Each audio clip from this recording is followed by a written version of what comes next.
በስመ አብ ወወልድ ወመንፈስ ቅዱስ አሃዱ አምላክ አሜን። ኦሪት ዘኍልቍ ምዕራፍ 22 ከቁጥር 1 እስከ ፍጻሜ ምዕራፍ። የእስራኤልም ልጆች ተጓዙ፣ በኢያሪኮ ፊት ለፊት በዮርዳኖስ ማዶ ባለው በሞዓብ ሜዳ ሰፈሩ። የሴፎር ልጅ ባላቅ እስራኤል በአሞራውያን ላይ ያደረገውን ሁሉ አየ። ብዙም ነበረና ሞዓብ ከሕዝቡ እጅግ ፈራ። ከእስራኤልም ልጆች የተነሣ ሞዓብ ደነገጠ። ሞዓብም የምድያምን ሽማግሌዎች በሬ የለመለመውን ሣር እንደሚጨርስ ይህ ጭፍራ በዙሪያችን ያለውን ሁሉ ይጨርሳል አላቸው። በዚያን ጊዜም የሴፎር ልጅ ባላቅ የሞዓብ ንጉሥ ነበረ። በወንዙ አጠገብ ባለችው በሕዝቡ ልጆች ምድር በፋቱራ ወደ ተቀመጠው ወደ ቢዖር ልጅ ወደ በለዓም እነሆ ከግብፅ የወጣ ሕዝብ አለ፣ እነሆም የምድሩን ሁሉ ፊት ሸፈነ፣ በአቅራቢያችንም ተቀምጧል። አሁንም ይህ ሕዝብ ከእኔ ይበልጣልና ልወጋቸውና ከምድሪቱ ላሳድዳቸው እችል እንደሆነ እባክህ ና ርገምልኝ፣ አንተ የመረቅኸው ምሩቅ የረገምኸውም ርጉም እንደሆነ አውቃለሁና ብሎ ይጠሩት ዘንድ መልእክተኞቹን ላከ። የሞዓብ ሽማግሌዎችና የምድያም ሽማግሌዎችም የሟርቱን ዋጋ በእጃቸው ይዘው ሄዱ። ወደ በለዓምም መጡ፣ የባላቅንም ቃል ነገሩት። እርሱም ዛሬ ሌሊት በዚህ እደሩ፣ እግዚአብሔርም እንደሚነግረኝ እመልስላችኋለሁ አላቸው። የሞዓብም አለቆች በበለዓም ዘንድ ተቀመጡ። እግዚአብሔርም ወደ በለዓም መጥቶ እነዚህ በአንተ ዘንድ ያሉ ሰዎች እነማን ናቸው? አለው። በለዓምም እግዚአብሔርን የሞዓብ ንጉሥ የሴፎር ልጅ ባላቅ እነሆ ከግብፅ የወጣ ሕዝብ የምድርን ፊት ሸፈነ፣ አሁንም ና እርሱንም እርገምልኝ፣ ምናልባት እወጋው አሳድደውም ዘንድ እችል እንደሆነ ብሎ ወደ እኔ ልኳል አለው። እግዚአብሔርም በለዓምን ከእነርሱ ጋር አትሂድ፣ የተባረከ ነውና ሕዝቡን አትረግምም አለው። በለዓምም ሲነጋ ተነስቶ የባላቅን አለቆች ከእናንተ ጋር እሄድ ዘንድ እግዚአብሔር አልፈቀደምና ወደ ምድራችሁ ሂዱ አላቸው። የሞዓብ አለቆች ተነሱ፣ ወደ ባላቅም መጥተው በለዓም ከእኛ ጋር ይመጣ ዘንድ አልፈቀደም አሉት። ባላቅም ደግሞ ከፊተኞች የበዙና የከበሩ ሌሎችን አለቆች ሰደደ።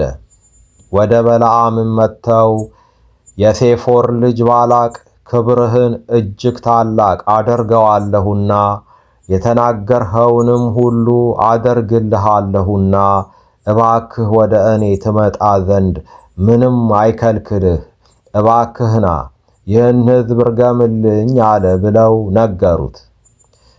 በለዓምም መልሶ የባላቅን ባሪያዎች ባላቅ በቤቱ የሞላውን ወርቅና ብር ቢሰጠኝ በትንሹ ወይም በትልቁ ቢሆን የአምላኬን የእግዚአብሔርን ቃል እተላለፍ ዘንድ አይቻለኝም።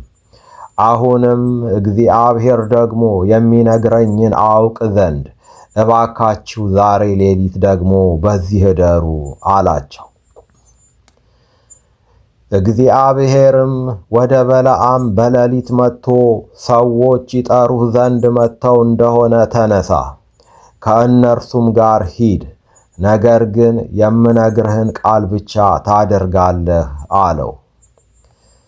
በለዓምም ሲነጋ ተነሳ፣ አህያይቱንም ጭኖ ከሞዓብ አለቆች ጋር ሄደ። እርሱም ስለሄደ እግዚአብሔር ተቆጣ። የእግዚአብሔርም መልአክ ሊቋቋመው በመንገድ ላይ ቆመ። እርሱም በአህያይቱ ላይ፣ ሁለቱም ሎሌዎቹ ከእርሱ ጋር ነበሩ።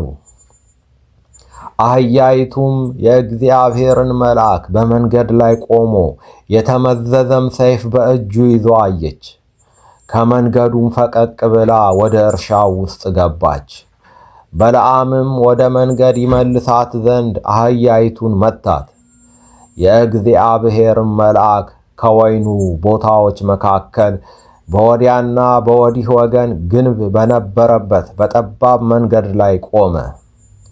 አህያይቱም የእግዚአብሔርን መልአክ አይታ ወደ ቅጥሩ ተጠጋች። የበለዓምንም እግር ከቅጥሩ ጋር አጣበቀች። እርሱም ደግሞ መታት። የእግዚአብሔርም መልአክ ወደፊት ሄደ፣ በቀኝና በግራ መተላለፊያ በሌለበት በጠባብ ስፍራ ቆመ። አህያይቱም የእግዚአብሔርን መልአክ አየች፣ ከበለዓምም በታች ተኛች። በለዓምም እጅግ ተቆጣ፣ አህያይቱንም በበትሩ ደበደባት። እግዚአብሔርም የአህያይቱን አፍ ከፈተ። በለዓምንም 3 ጊዜ የመታኝ ምን አድርጌብህ ነው አለችው።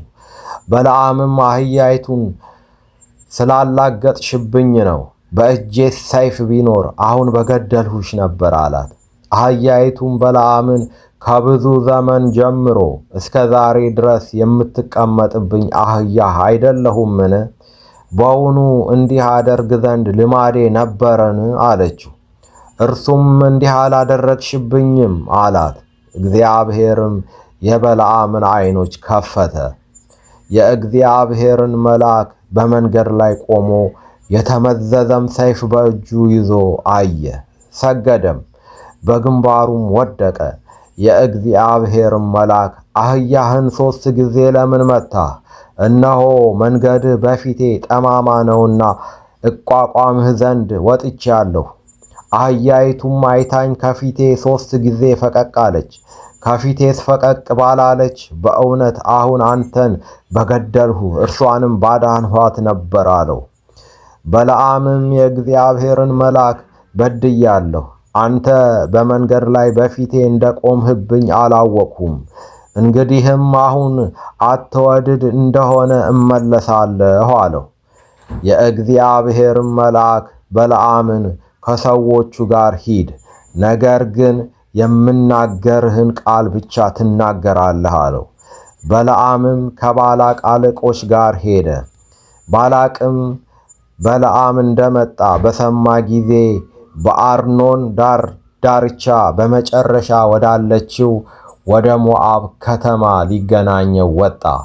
ባላቅም በለዓምን በውኑ አንተን ለመጥራት አላኩብህምን? ለምንስ ወደ እኔ አልመጣህም? በውኑ አንተን ለማክበር እኔ አልችልምን? አለው። በለዓምም ባላቅን እነሆ ወደ አንተ መጥቻለሁ። በውኑ አሁን አንዳችን ነገር እናገር ዘንድ እችላለሁን? እግዚአብሔር በአፌ የሚያደርገውን ቃል እርሱን እናገራለሁ አለው። በለዓምም ከባላቅ ጋር ሄደ። ወደ ቂርያት ሐጾትም መጡ። ባላቅም በሬዎችንና በጎችን አርዶ ወደ በለዓም ከእርሱም ጋር ወዳሉት አለቆች ላከ።